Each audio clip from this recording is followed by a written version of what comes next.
Having excess chest fat can make you feel very uncomfortable as a man, especially when you take your shirt off around other people. A lot of men will quickly assume that if they have a lot of chest fat, they probably have a condition known as gynecomastia. And gynecomastia is a term used to describe the growth of a man's breast tissue, which is typically caused by a hormonal imbalance, such as having very high estrogen levels and very low testosterone levels. However, gyno is usually not the actual cause of the excess chest fat or man boobs. Instead, if you're a man struggling with chest fat, you most likely have something known as pseudogynecomastia, which is simply increased fat deposits around your chest, and most likely you also have some excess body fat in other areas as well. Since everybody has different genes, our bodies will preferentially store fat in different places. While women will usually store more fat around their hips and their thighs, men usually store it around their chest, belly, and love handles. And even though you may be unlucky if you're more prone to storing fat around your chest, you're very lucky that this is a totally fixable issue. And the very first step to fixing this issue is to decrease your overall body fat percentage. Unfortunately, no matter what anyone else tells you, there isn't one single exercise that can target your chest fat. There are exercises that can help build muscle and improve the shape and definition of your chest, which I'll get into in a second, but there's no way to spot reduce the fat that's sitting on top of that chest muscle. However, even if your body prefers to store fat around your chest, by burning enough overall body fat, you will burn off the chest fat as well. So most people will tell you to just create a calorie deficit by simply subtracting 500 calories per day. However, even if you're eating less calories, but those calories are coming from sources that are processed or high in fat and sugar, then you're more likely to create insulin resistance, which will physically prevent fat loss. And instead of burning that extra 500 calories per day, your body will just slow down its metabolism to make up for those missing calories. So instead of just tracking calories, you'll want to also know your macros. And this is very important. You'll want to fill those macros with fresh whole foods that you'll find around the outside perimeter of your grocery store. These are foods that don't come in a box, and they're usually made out of just one ingredient, like salmon or rice or eggs. To easily find out your macros, you can click the link for the calculator below. But keep in mind, as you lose weight and as your body adapts to the amount of calories that you're taking in, your metabolism will slow down and you will have to readjust to keep losing weight. But a great way to prevent your metabolism from slowing down, at least as much, is to cycle your calories. One of the best ways to do that is by dropping your calories lower by, let's say, 30% from maintenance for 2 weeks, and then you would bring your calories back up to maintenance levels for 2 weeks. Research shows that this 2 weeks on, 2 weeks off dieting approach leads to more fat loss, it's more sustainable, and it's less likely to result in metabolic slowdown. There are other ways that you can cycle your calories as well, such as carb cycling, where you would have high carb days and low carb days. And you can also do something like an alternate day fast, where you would eat at maintenance one day and then eat under 500 calories the next day. All of these will help delay metabolic slowdown as you burn that chest fat. Now, underneath that fat, I'm sure you're hoping to find some nice pecs, but to make that happen, you have to follow step 2, which is to perform weight training. If you're breaking down your muscles with weights, your body is going to divert the calories and protein, carbs, and fats that you're eating towards rebuilding your muscles, which will make it much easier for you to lose body fat, and it'll also help you build muscle size, shape, and strength, specifically around your chest. This will make your chest look tighter and more defined. Again, we can't target the fat sitting on top of the muscle, but we can target the muscle itself.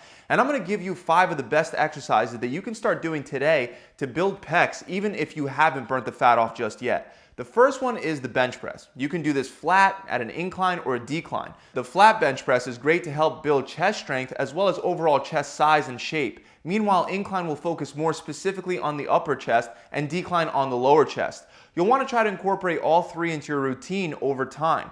To perform the bench press, you would retract your shoulder blades by squeezing them tight together. Then you would lie under the bar with your feet planted on the ground and grab the bar with a medium grip width, which will be about 6 to 12 inches wider than your shoulder width. Next, you'll want to maintain the natural curve in your spine and keep your core tight as you lower the bar to the middle of your chest. Then push your feet into the ground as you drive the weight back up off your chest and repeat for reps. Another great exercise is the dumbbell press, which is very similar to the bench press, but since your hands are no longer connected on one bar, you can isolate each side better and you can hit your chest in a very different way. Again, this is one that you can do flat, incline, or decline, but the form remains very similar. So feet planted on the ground, shoulder blades back, neutral curve in the spine, and then press the dumbbells up while keeping about a 45 to 75 degree angle between your elbows and your body. By the way, you'll want to keep that same 45 to 75 degree angle for your bench press as well. Another great exercise is the chest fly. This can be done on a flat, incline, or decline, and it can also be done on a number of machines as well as the cable cross. But for a basic dumbbell fly, you'll want to retract your shoulder blades and lay back on a bench with your hands over the line of your shoulders. Then you would bring your arms out to your sides in an arc-like motion with a slight bend in the elbows. It should look like you're about to hug a really wide tree. Make sure you bring the dumbbells down no lower than chest level and then raise them back up for reps. For our fourth exercise, we have chest dips. This exercise is performed like regular dips where you would get up onto parallel bars, but you're going to be leaning forward while performing the exercise. So after hopping up with your arms locked out, lean forward and lower your body until your shoulders are even with or slightly under your elbows, and then extend your elbows and return back up to your starting position before repeating for reps. Remember, with dips, if your body weight is still too difficult right now, you can use an assisted pull-up machine or a resistance band to help you up. But if you are strong enough to do body weight dips, try to strap weight onto your body to make it more challenging. The last exercise that you can do anywhere is the push-up. I really like to do it on two platforms if I'm trying to target my chest because it allows for a better stretch at the bottom. But regardless of whether you use the platforms or not, you'll want to plant your hands wider than shoulder width apart, and you'll want to keep your heels, your butt, and the back of your head in a straight line. Don't allow your hips to drop down to the ground, and don't raise them up in the air like you're about to do mountain climbers. Instead, you want to keep your core tight as you lower yourself to the ground while keeping your elbows at that same 45 to 75 degree angle as before. Then press yourself back up off the ground and repeat for reps. You can also do this exercise with a wider hand placement to focus more on the chest. Now, these are just a couple of the exercises that you can do, and if you do 3 sets of a heavy weight of each, you'll get a great chest workout. But even if your goal is to improve your chest, you should still make sure that you're working the rest of your body every week with other exercises like squats, deadlifts, and pull-ups, just to name a few. Training all your muscles won't only help you build more muscle, which will help increase your metabolism, but it'll also help you burn fat during the workout and after the workout as you recover.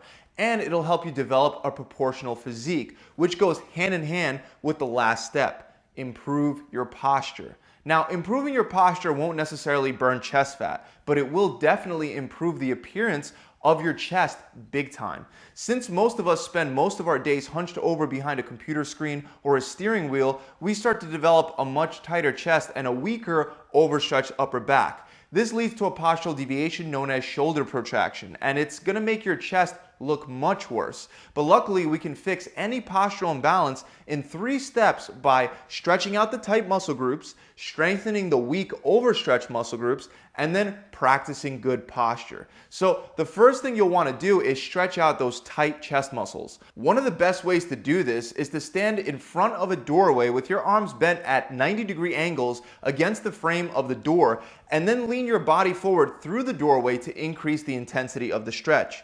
Another great stretch for the chest involves grabbing TRX straps and then walking forward with your arms out to the sides and your elbows slightly bent until you feel that stretch in your chest. Make sure you don't lean forward. Instead, you want to stand up straight and walk forward until you feel the stretch. The last of the tight muscles that we want to stretch are the lats. You can stretch the lats by simply hanging off of a pull-up bar. You can also just put your elbows on a bench or a chair and lower your upper body down to the ground until you feel the stretch. Now keep in mind, you'll want to hold all of these stretches for 30 seconds each round and repeat for 3 to 4 rounds. Try to get these stretches in every day and you'll definitely notice a big difference. The other thing that you'll want to do is tighten up and strengthen all of your upper back muscles, especially the rhomboids, since they're overstretched and weak. You can do that with exercises like barbell rows, low rows, and reverse flies, just to name a few. And if you want more detail on how to do those exercises, as well as others that will really help, I have a step-by-step back training video that I'll link up below, and it'll show you exactly how to strengthen those upper back muscles fast. But the last thing you want to do is practice having good posture throughout the day. Even though pulling your shoulders back and thinking about standing up straight can help, something that helps me a lot more is to concentrate on keeping my sternum pointed straight towards the ceiling. If you imagine that your sternum is like a glass of water, and by keeping it straight you prevent it from spilling over, you'll find it a lot easier to maintain better posture.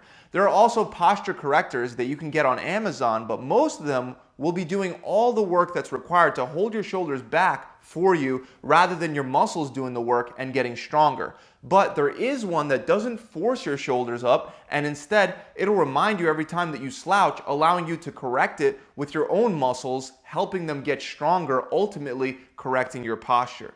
It's called the Upright Go. Now, I'm not sponsored by them, but I'll add an Amazon link in the description for you to be able to check it out. That about wraps it up. I really hope you guys enjoyed this video. If you did, make sure you subscribe to the channel and hit that bell icon. Also, if you don't feel like going through the trial and error that's usually required to figure out exactly how to customize your own diet and workout plan, and you want to avoid the plateaus that come with your metabolism constantly slowing down, check out my 6-week challenge. It lets you skip all that guesswork since it comes with a 3-phase diet plan that's based on your body and that can be customized to your dieting preferences. We provide intermittent fasting plans, keto plans, 1 meal a day plans, and vegetarian plans, just to name a few. You'll also get a 42-day workout plan, a recipe book, and an accountability coach to help answer any questions